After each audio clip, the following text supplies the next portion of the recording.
오늘도 우리 주 예수 그리스도 안에서 잘 될 수밖에 없는 여러분들에게 우리 하나님의 크시는 총과 축복이 함께 하시기를 주의 이름으로 축원합니다. 이 시간에는 성공적 삶을 위한 자기 변화, 그런 제목으로 함께 은혜를 나누고자 합니다. 대부분의 사람들은 고정된 자기 스타일이 있습니다. 헤어스타일, 패션 스타일, 말, 행동, 자세, 태도, 자기 나름 평생 동안 살아오면서 고정된 자기 스타일이 있는데 그 자기 스타일이 아주 긍정적이면 좋습니다, 보기에. 그러나 또 부정적이면 이걸 빨리 바꿔야 됩니다. 근데 보편적으로 고정된 자기 스타일에 약간의 변화를 주면은 상당히 신선한 느낌이 들 수 있습니다. 그걸 얼마 전에 봤습니다. 성경 필사를 하고 우리 목사님들이 필사 잘하신 분들에게 선물을 머플러 이렇게 주셨습니다. 지금까지 그것 하고 다니신 분들이 그전에는 없었는데 그거 선물 받으시고 이걸 하고 다니는데 상당히 보기가 예뻤습니다. 신선한 느낌이 들었습니다. 그렇다고 또 다 머플러 하고 다니시면 안 됩니다. 사람은 자기 헤어스타일에 약간의 변화를 준다거나 패션 스타일에 약간의 변화를 준다거나 또는 화장에 약간의 변화를 준다거나 그러면 신선한 느낌을 줄 수 있습니다. 한번 시도해 보시기 바랍니다. 또 여러분이 평소에 쓰던 언어 생활에 약간의 긍정적 변화를 주게 되어주면 그분의 말에 신뢰감이 가고 그분의 말이 고급스럽게 들려질 수도 있습니다. 이 세상에는 두 종류의 사람이 있는데 조금씩 변화되어져 나아가는 긍정적 사람이 있습니다. 생각하는 것 또는 마음 먹는 것 또는 말하는 것, 행동하는 것, 무엇보다도 평생 동안 지켜가는 믿음, 또 삶의 자세나 태도, 이런 것들이 조금씩 변화되어져 갈 때에 장담하건대 그분의 미래는 좋습니다. 하나님의 은혜와 복을 받을 수 있는 충분한 가치가 있습니다. 그러므로 할 수만 있다고 하면은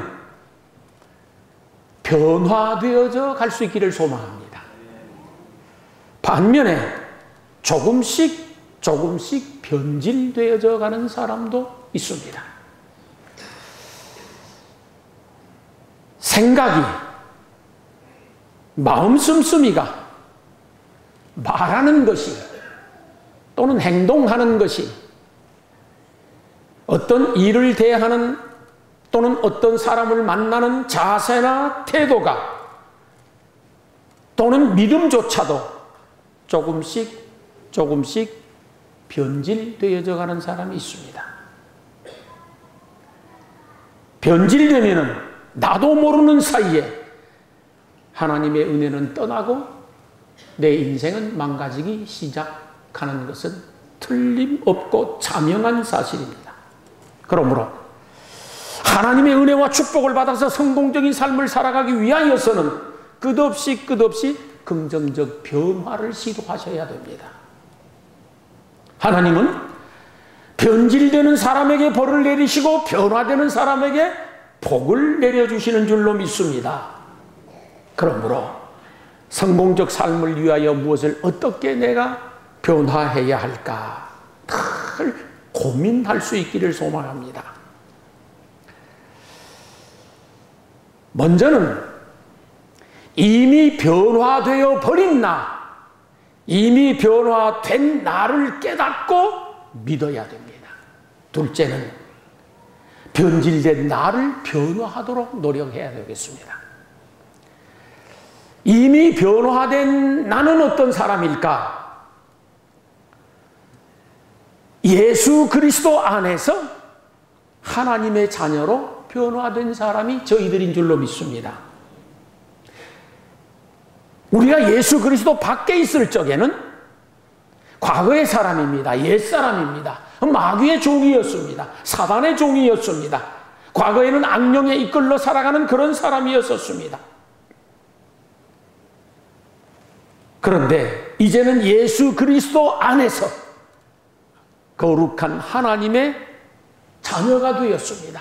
그것을 믿으셔야 됩니다. 나는 하나님의 자녀이야. 나는 하나님의 자녀야. 과거에 내가 예수 그리스도를 구주로 믿기 이전에는 마귀의 사람이었었는데 이제 나는 하나님의 자녀가 되었어. 그러므로 하나님은 언제나 나와 함께 해 주실 것이며 내 인생을 축복해 주실 것이고 내 삶을 책임져 주실 것이야. 그런 믿음을 가져야 됩니다. 예수 그리스도 안에서 하나님의 자녀가 된 사람은 하나님께서 의롭다고 인정해 주는 사람으로 변화가 되었습니다. 과거에 우리는 의로운 사람이 아니라 죄인이었습니다. 아니, 죄인으로 취급받는 사람이었습니다. 로마서 3장에 보면 기록된 바 의인은 없나니 곧 하나도 없다라고 말씀을 했었는데 그와 마찬가지로 저희들은 죄인들이었습니다. 저주받을 수밖에 없고 벌 받을 수밖에 없는 죄인들이었었는데 하나님의 은혜 베풀어 주시어서 예수 그리스도를 나의 구주로 믿고 그 믿는 믿음 안에서 의롭다고 인정해 주는 사람이 되었습니다. 그래서 우리는 예수 그리스도를 구주로 믿는 사람으로서 의로운 사람이 되었다라는 사실을 늘 믿어야 됩니다.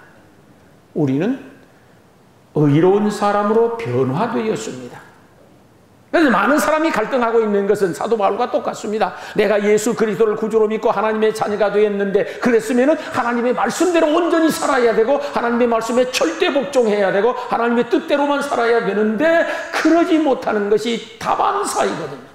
그러다 보니 아이고 내가 무슨 의로운 사람이라고 대우를 받아. 도리어 죄인 중에 괴수로하고만 딱 맞을 것 같은데 나는 의로운 사람이 못 돼. 나는 의로운 사람이 못 돼. 나는 의로운 사람 축에도 못 들어가. 그러면서 스스로 불안해하고 초조해하고 하나님의 은혜의 자리에서 떠나는 경우들이 있습니다. 그런데 성경에 보면은 사람이 의롭게 되는 것은 율법의 행위로 말미암아 되는 것이 아니고 오직 예수 그리스도를 구주로 믿는 믿음으로 말미암아 의롭다고 인정받는다고 하셨습니다. 그러니까 우리가 의롭다고 인정을 받는 것은 율법의 행위에 있지 아니하고 믿음으로 되는 것이니 내가 예수 그리스도를 나의 구주로 믿는다고 하면 나는 하나님으로부터 의로운 사람이라고 인정받는 변화된 사람이란 믿음을 가져야 됩니다. 어떤 경우에도 여러분은 예수 그리스도를 구주로 믿는 믿음 때문에 하나님이 의롭다고 인정해 주시는 사람인 줄로 믿으시기 바랍니다. 의롭다고 인정해 주시는 것이에요. 믿음 때문에 내가 모든 삶에 의롭게 살아서 의롭다고 인정해 주시는 것이 아니라 믿음을 보시고 의롭다고 인정해 주시는 거예요. 율법 행위를 보면은 제가 늘 상토적으로 쓰는 말 택도 없어. 누구도 택도 없어. 안 되는 거예요. 이건 불가능한, 아니 절대 불가능한 것이요. 그래서 하나님이 예수 그리스도를 구주로 믿는 믿음을 보시고 의롭다고 인정해 주시고 의인으로 변화시켜 주셨으니 그 믿음 든든히 부여잡고 나는 예수 그리스도 안에서 죄인이 아니라 의인이야. 그 믿음 가지고 살아갈 수 있게 되기를 축원합니다. 과거에 그리스도 밖에 있을 때는 정죄를 받을 수밖에 없는 사람이었어요. 늘 정죄를 받을 수밖에 없는 사람. 왜? 죄인이니까. 죄를 지었으니까 정죄를 받죠. 야 이놈아 너는 죄인이야. 그래도 할 말이 없는 사람들이에요. 저희들이. 왜? 죄를 지었으니까. 그런데 성경 말씀에는 우리를 정죄하지 않는다라고 되어 있습니다. 예수 그리스도를 구주로 믿는 모든 사람들에게는 결코 정죄함이 없다고 말씀을 하셨어요. 믿음 때문에 정죄함이 없다고 해주시는 것이지 율법의 행위로 말미암아 정죄함이 없다고 하시는 게 아니었습니다. 그런데 이 마귀라고 하는 놈은 끝없이 율법을 가지고 와서 율법을 들이대면서 우리를 정죄하기 시작합니다. 하나님 말씀에 말이야, 이러고 이러라고 했는데, 그러라고 했는데 너는 순종하지 않았었지. 그러므로 너는 죄인이야. 그럼 우리가 할 말이 있다 없다? 없어. 왜? 네가 언제 어느 날 어떻게 무슨 죄를 이렇게 범하지 않았어? 그리고 이것은 죄라고 하나님 말씀에 기록되어 있어.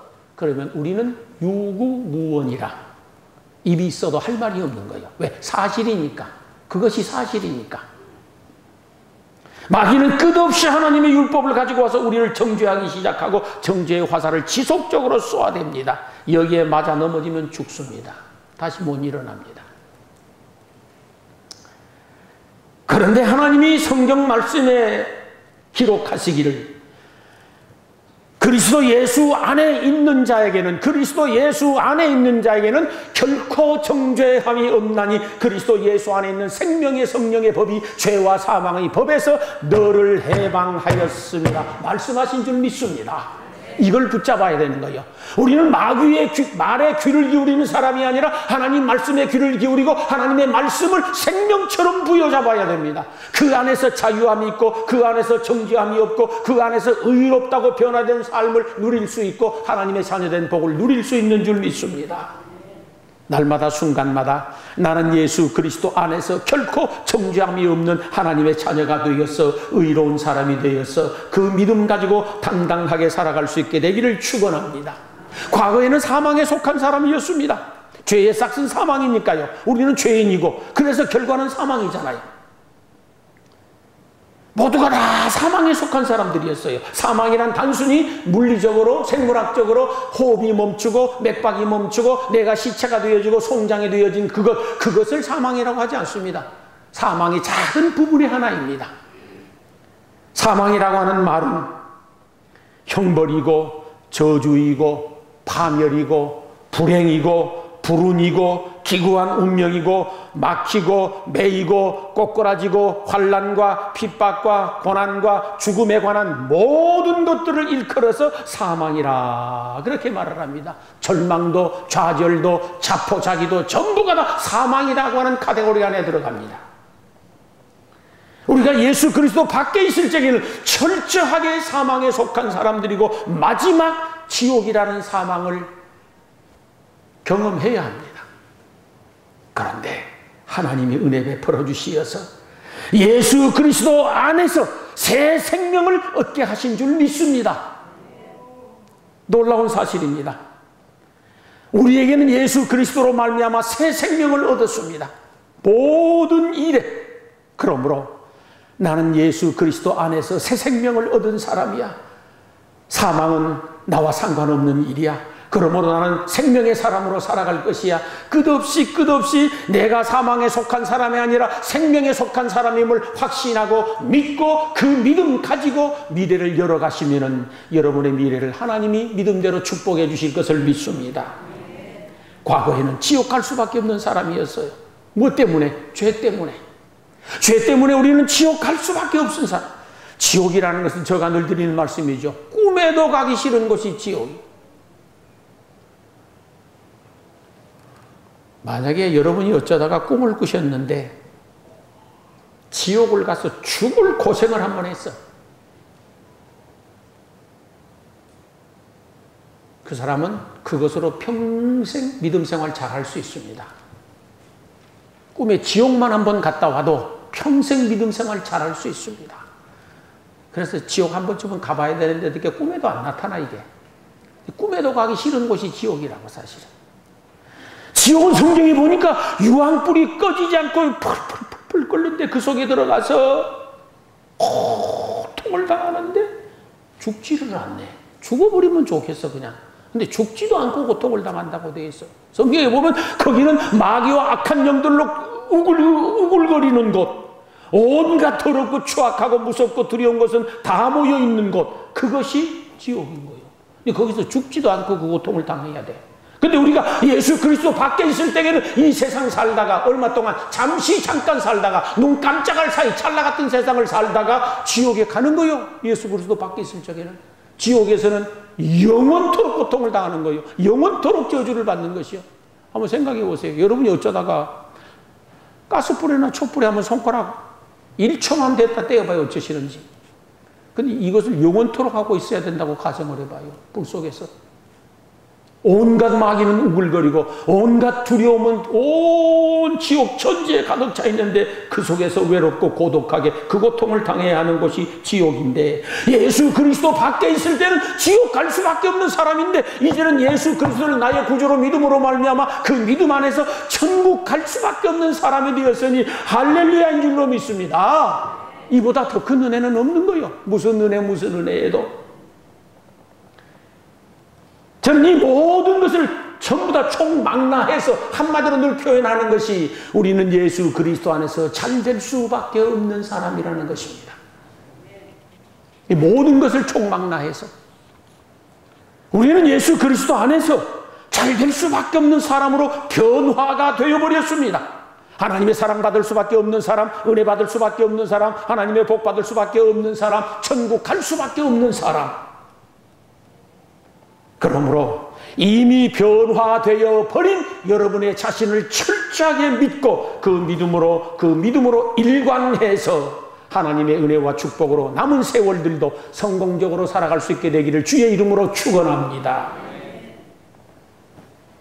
예수 그리스도 안에서 이렇게 우리가 변화됐잖아요. 하나님의 자녀로 변화가 되어지고 의인으로 변화가 되어지고 정죄함을 받지 않는 생명을 우리 속에 간직하게 되어졌었고 천국 갈 수밖에 없는 사람으로 변화되었습니다.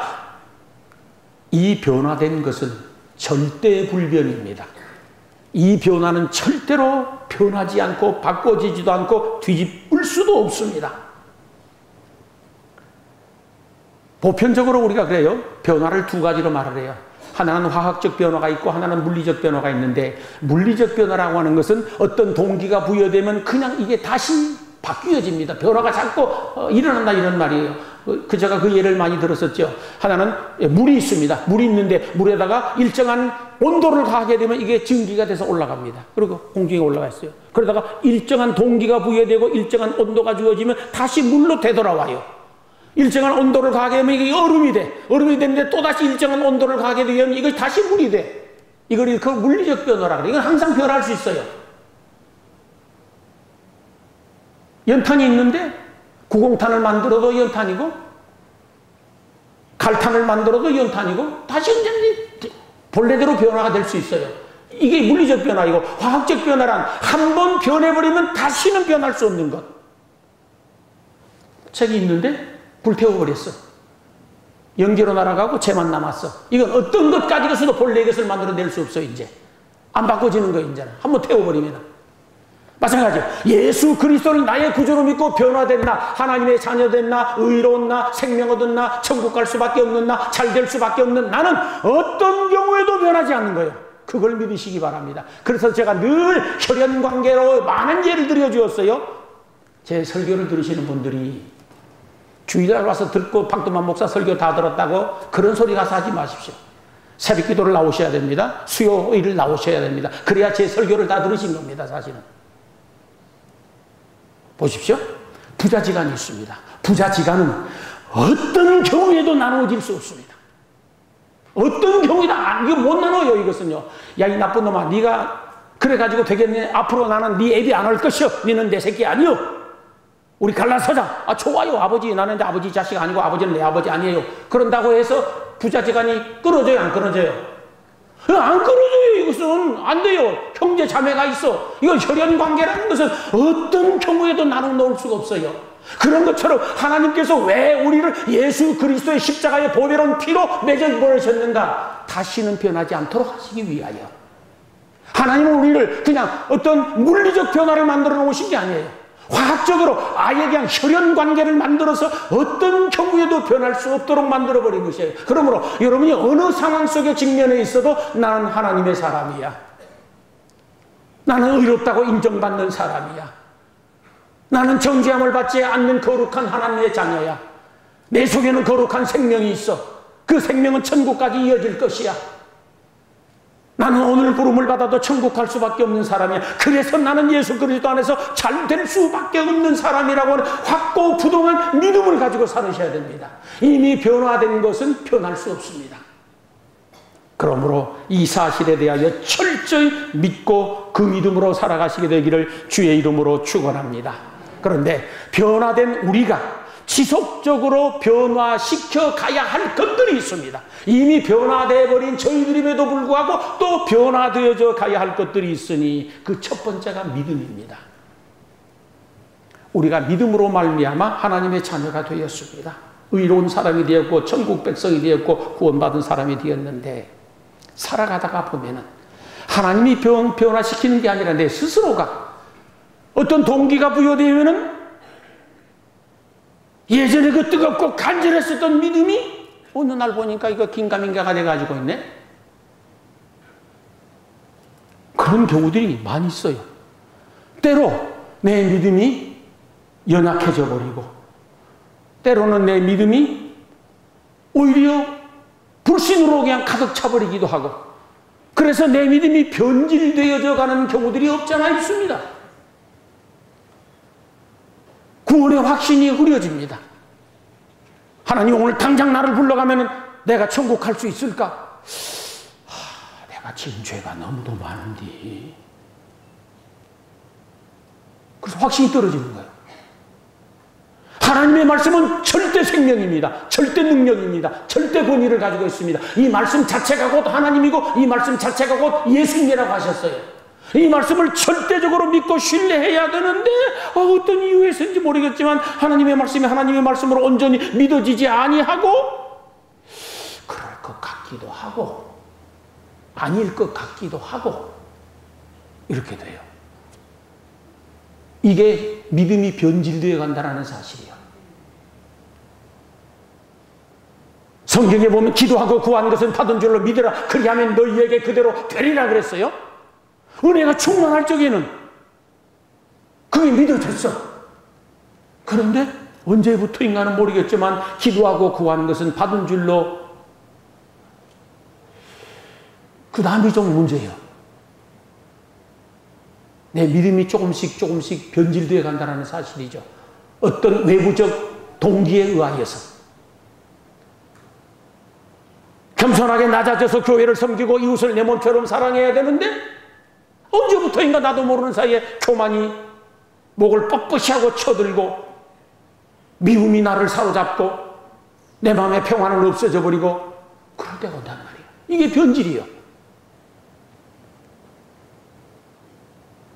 그러면 우리는 순간순간마다 하나님의 거룩한 말씀으로, 말씀이라는 청진기로, 진단기로 내 신앙을 타진하고 점검하고 진찰하고 진단해 보아야 할 줄로 믿습니다.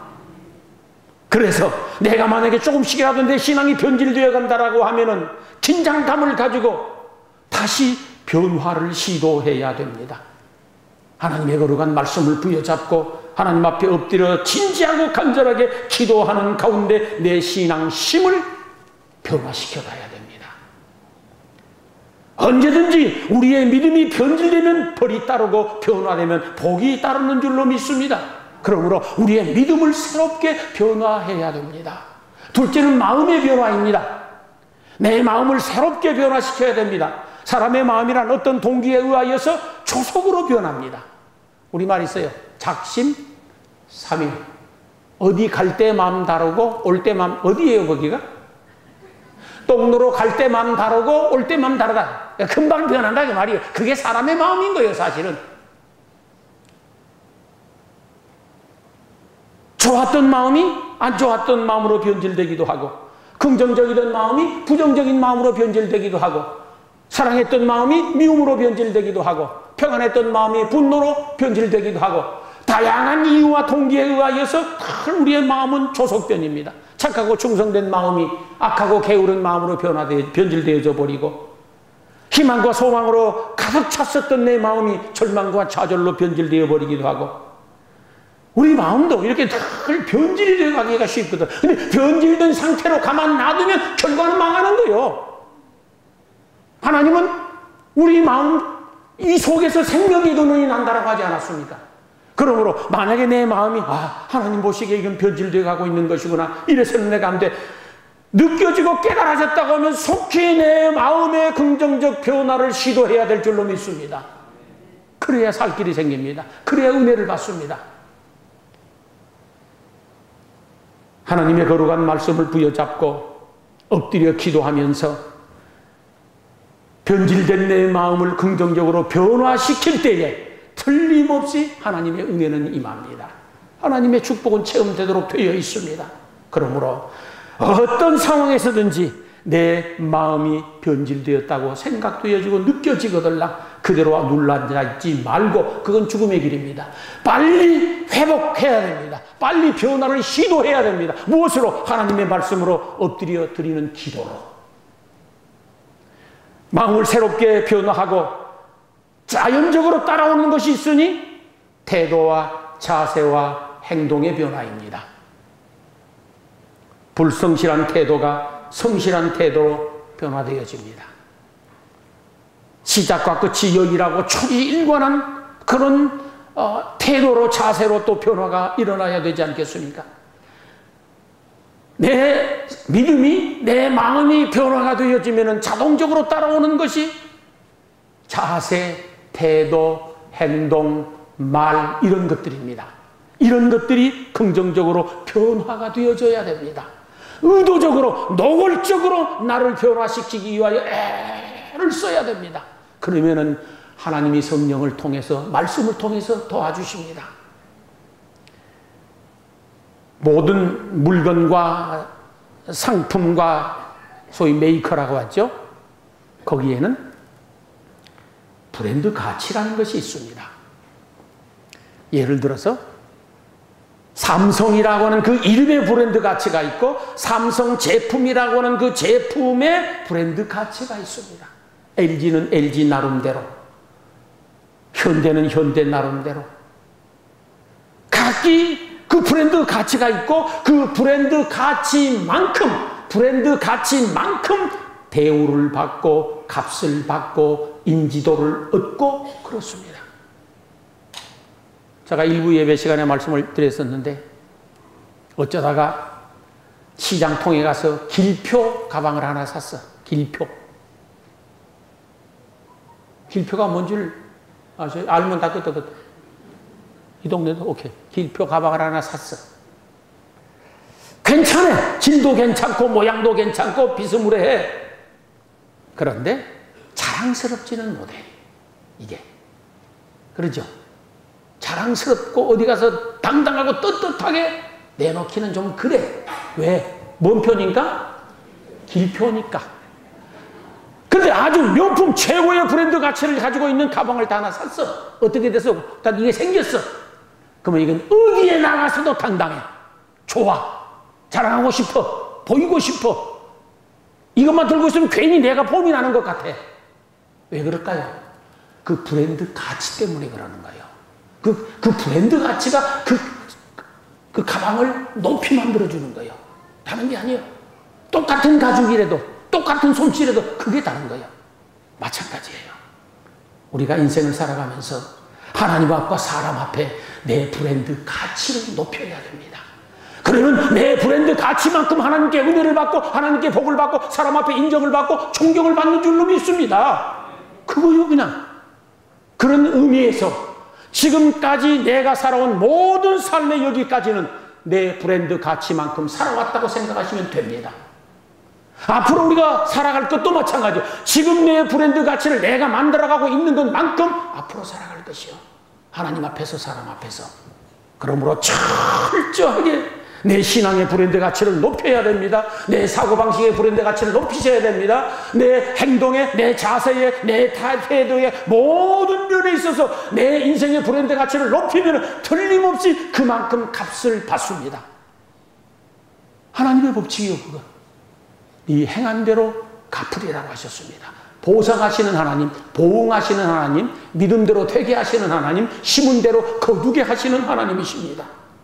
우리 모두가 다 하나님 앞에서 내 신앙을 긍정적으로 변화시키고 내 마음을 변화시키고 더 나아가서 내 삶의 모든 태도와 사고방식과 어느 하나까지 다 철저하게 변화되어짐으로 말미암아 하나님으로부터 은혜를 받고 하나님으로부터 복을 받게 될 수 있기를 축원합니다. 언제나 마찬가지입니다. 하나님의 역사는 변질되면 버리고 변화되면 축복입니다. 변할 수 없는 진실입니다. 오늘 또 우리 하나님은 유혹의 욕심을 따라 썩어져가는 구습을 쫓는 옛사람을 벗어버리고 오직 심령으로 새롭게 되어 하나님을 따라 의와 진리와 거룩함으로 새 사람을 입으라. 그렇게 말씀하십니다. 변화되라는 말씀입니다. 변화되면 어쩌겠다고, 변화하면 은혜 주고 복 주시겠다라고 하는 말씀입니다. 언제든지 변화된 사람은 틀림없이 복을 받고 변질된 사람은 복을 받습니다. 요한복음 4장에 보면 수가성 우물가의 여인을 여러분이 너무도 잘 아실 것입니다. 이 여인은 본래 참 변질된 여인입니다. 남편을 5이나 두었었으나 진정한 남편은 아직도 한 사람도 없었고 학자들에 의하면 이녀가 창기라고 합니다. 부끄럽고 수치스러운 인생을 살았었습니다. 그런데 이 여인이 예수님 만나 본질적으로 변화가 일어납니다. 예수님 만나 변화가 일어납니다. 변화가 일어나니 그의 모든 과거의 삶은 청산되어졌었고 하나님의 은혜와 사랑을 받고 예수님을 따라 전도자가 되어집니다. 모든 사람들 앞에 존경받고 사랑받는 성경이 기록된 역사 이래 지금까지 이 여인은 존경을 받는 여인으로 되어 있습니다. 변질의 결과는 형벌이고 변화의 결과는 축복입니다. 누가복음 19장에 보시면 삭개오라고 하는 세리장이 나오죠. 아주 못돼먹은 사람, 아주 변질된 사람입니다. 돈밖에 모르는 사람, 우리는 수전노라 그럽니다. 돈 외에는 눈에 보이는 것이 없는 사람이에요. 수많은 사람들의 돈을 갈취했습니다. 자기 배 채우기에 급급한 수전노였습니다. 비난받고 빈축사고 눈총받고 모든 사람들 앞에 멸시받고 누구 한 사람도 그를 존경하는 사람이 없었습니다. 그런데 그가 예수님 만나서 변화가 되었습니다. 그가 고백합니다. 내가 토색한 것에 4배를 갚겠나이다. 다 갚았습니다. 그리고 예수님을 따랐습니다. 존경받는 인물로 거듭났습니다. 변질의 결과는 형벌이고 변화의 결과는 축복입니다. 요한복음 8장에 보면 간호마다 현장에서 붙들린 변질된 여자가 있었습니다. 오늘 또 간호마다가 현장에서 붙들려 버렸습니다. 모세의 율법으로는 그 여인은 돌로 쳐서 죽입니다. 만장 앞에서 끌고 나와서 돌로 쳐 죽이는 것이 모세의 율법입니다. 서기관들과 바리새인들과 수많은 군중들이 현장에서 간호마다 붙들린 이 여인을 개처럼 끌고 와서 예수님 앞에 내동댕이를 치고 선생님 이 여인을 죽일까요 살릴까요? 모세의 율법에는 돌로 쳐서 죽이라고 했는데 당신은 어떻게 하시겠습니까? 금방이라도 돌로 쳐 죽일 듯 으르렁거리는데 살벌합니다.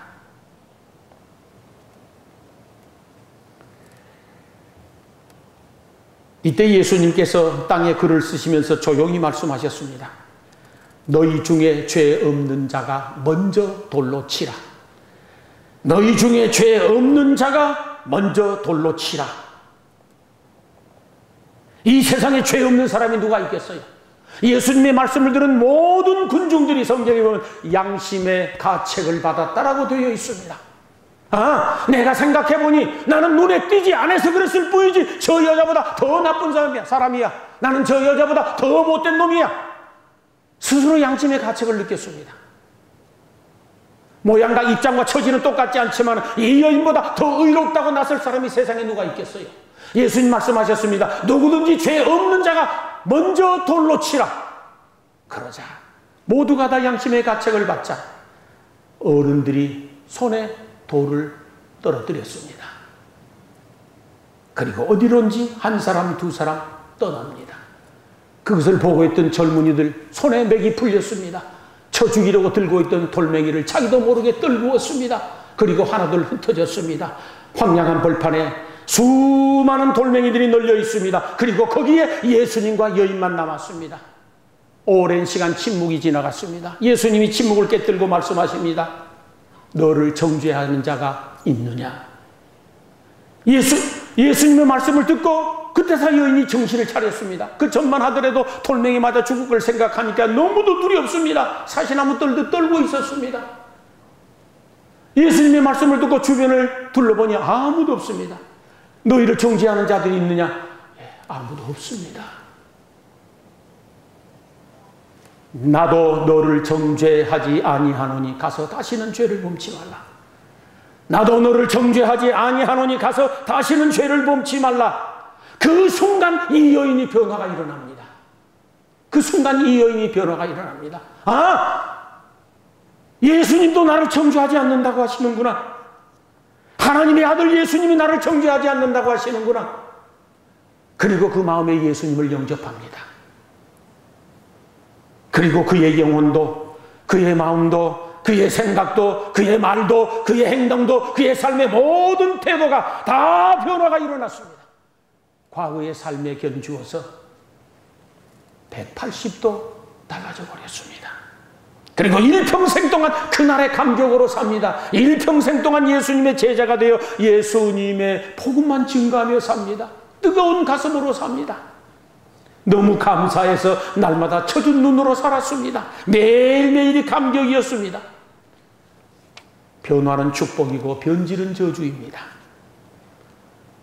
사울 왕은 이스라엘 초대 왕이었습니다. 하나님이 그를 볼 때 얼마나 훌륭한 사람이었는지 모릅니다. 그래서 이스라엘 초대 왕으로 기름 부어 세웠습니다. 막판에 그가 변질이 되어버렸습니다. 어느 날부터인가 그의 마음속에 악신이 들어왔다고 되어 있습니다. 악심을 품으면 악신이 들어오고 악신이 들어오면 악심을 품습니다. 두 가지는 같이 일어납니다. 모든 사람은 그걸 경험합니다. 다윗을 시기하여 죽이려고 악심을 품으니까 악신이 들어왔고 악신이 들어오니까 점점 더 변질되어 가기 시작하는 겁니다.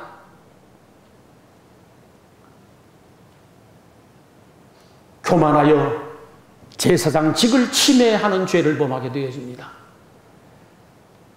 아말렉과 전쟁할 때 하나님께서 주의 종을 통하여서 모든 것은 진멸하도록 해라. 하나도 남겨두면 안 된다. 사람이건 짐승이건 물건이건 하나도 남겨둬서는 안 된다. 그런데 전쟁을 승전하고 값싸고 별 볼 일 없는 것들은 다 없애버리고 값비싸고 좋은 것만 감추었습니다. 왜 그랬을까요? 그 신앙심, 그 마음이 변질되어 버렸기 때문입니다. 그 결과 사무엘상 15장 11절에 보면 하나님이 그를 왕으로 세운 것을 후회하셨다라고 기록되어 있습니다. 하나님이 후회하셨다라고 되어 있습니다. 사무엘상 15장 23절에 보면 하나님께서 사울을 버리셨다라고 되어 있습니다. 사무엘상 15장 35절 이하를 보면 그날 이후 사울 왕은 사무엘 선지자를 만날 길이 없었습니다. 사무엘상 18장에 보면 이쯤 되었으면 사울 왕은 부르짖고 회개하고 통에 자복하며 하나님 앞에 엎드렸어야 맞습니다. 그런데 그게 안 된다는 사실이요. 변질된 사람이 변화되기가 얼마나 힘든 것인지를 응변적으로 증명하는 거예요, 이게. 그쯤 되었으면 하나님 앞에 엎드려야 되지 않겠습니까? 모든 것 내려놓고 엎드렸어야 됐었습니다. 그런데 그러지 아니하고 신접한 여인을 찾아가서 이 나라를 어떻게 해야 구원할 수 있겠습니까? 신접한 여인에게 국사를 의논한 것이요. 말이 안 되는 일입니다. 전쟁의 여인 찾아가가지고 어떻게 해야 되겠느냐고 묻습니다. 치욕적인 사람으로 변질되어 버렸습니다. 그리고 변화가 안 됩니다. 그 결과 나라는 두 쪽 났습니다. 사울왕은 부끄럽게 폐위당하고 마지막 비참하게 종말을 고합니다. 언제든지 변화의 결과는 축복이고 변질의 결과는 저주입니다. 그러므로 우리는 어떻게 해서든지 하나님과 사람 앞에서 변화되기 위하여 힘쓰고 애써야 될 줄로 믿습니다. 가룟 유다 보십시오. 처음에 변화받은 사람이었습니다. 그러나 나중에 변질되지 않습니까? 그의 결말이 어떻게 된 줄 여러분은 잘 아십니다. 예수님께 부름을 받아서 사도가 되었습니다. 영광 중에 영광입니다. 신용을 얻고 인정을 받아서 예수님의 회계장부까지 맡아서 일을 보게 되셨습니다. 인정받았다는 겁니다, 이게. 그런데 요한복음 12장에 보면은 그가 변질되기를 시작합니다. 무엇 때문에? 돈 욕심 때문에. 돈 욕심 때문에 변질되었습니다. 그래서 그 돈주머니에서 돈을 훔쳐먹었습니다. 그래서 예수님은 그를 훔쳐먹는 도적이라고 말합니다. 그리고 마지막에는 은 30에 예수님을 팔아먹기까지 변질이 되었습니다. 결국에는 그 돈도 써보지도 못하고 성전에 던져버렸습니다. 그리고 목을 메어 스스로 자살을 했습니다. 자살하는 그 순간 지진이 일어나서 곤두박질해서 내려 떨어졌는데 창자가 터졌다라고 성경에는 기록되어 있습니다. 언제든지 마찬가지입니다. 변화는 축복이고 변질은 저주입니다. 사랑하는 성도 여러분, 혹시 여러분에게 하나님의 축복을 가로막고 있는 무엇인가가 있다고 생각되는 것이 있습니까? 그것이 변질된 것입니다. 그렇다면 성공적인 미래를 위하여서 그 변질된 것을 변화시켜야 될 줄로 믿습니다. 그러면 사는 길이 열립니다. 그러면 하나님의 은혜는 임하고 하나님의 축복은 임하리라고 믿습니다. 혹시 여러분이 생각할 때에 내 신앙이 수주성을 상실해버리고 내 신앙이 세속에 빠져있지는 아니한가? 내 생각이, 내 말이, 내 행동이 이것이 하나님의 은혜와 축복을 받지 못하도록 가로막는 장애물은 아닌가 생각되는 것이 있다고 하면 그것을 놓고 하나님 앞에 엎드려 기도하며 변화를 시도할 수 있기를 축원합니다. 그러면 틀림없이 변화된 그 삶에는 하나님의 은혜 임하고 하나님의 축복이 임할 것을 믿습니다. 혹시 나는 이것만 변화시키면 하나님의 은혜와 복을 받겠다라고 생각되는 것이 있습니까? 이것만 내가 바꾸면 하나님께 은혜를 입고 복을 받겠다라고 하는 것이 있다고 하면은 그것을 변화시켜야 됩니다. 그것이 믿음일 수도 있습니다. 그것이 여러분의 생각일 수도 있습니다. 그것이 여러분의 마음가짐일 수도 있습니다. 그것이 여러분의 순수성일 수도 있습니다. 그것이 기도일 수도 있습니다. 그것이 어떤 행위일 수도 있습니다. 무엇이 되든지 내 생각이든지 믿음이든지 말이든지 행동이든지 자세든지 태도든지 좋습니다. 내가 이것만 고쳐도 하나님 앞에 은혜 입겠다라고 생각하는 믿음이 있다고 하면 그것을 놓고 담대하게 도전하여 변화를 일으킬 수 있게 되기를 소망합니다. 언제든지 하나님의 역사란 변화는 축복이고 변질은 벌입니다. 저와 여러분들이 하나님께서 보시기에 합당하게 변화를 일으킴으로 말미암아 하나님의 축복을 받아 성공적인 미래를 살아갈 수 있게 되기를 주의 이름으로 축원합니다.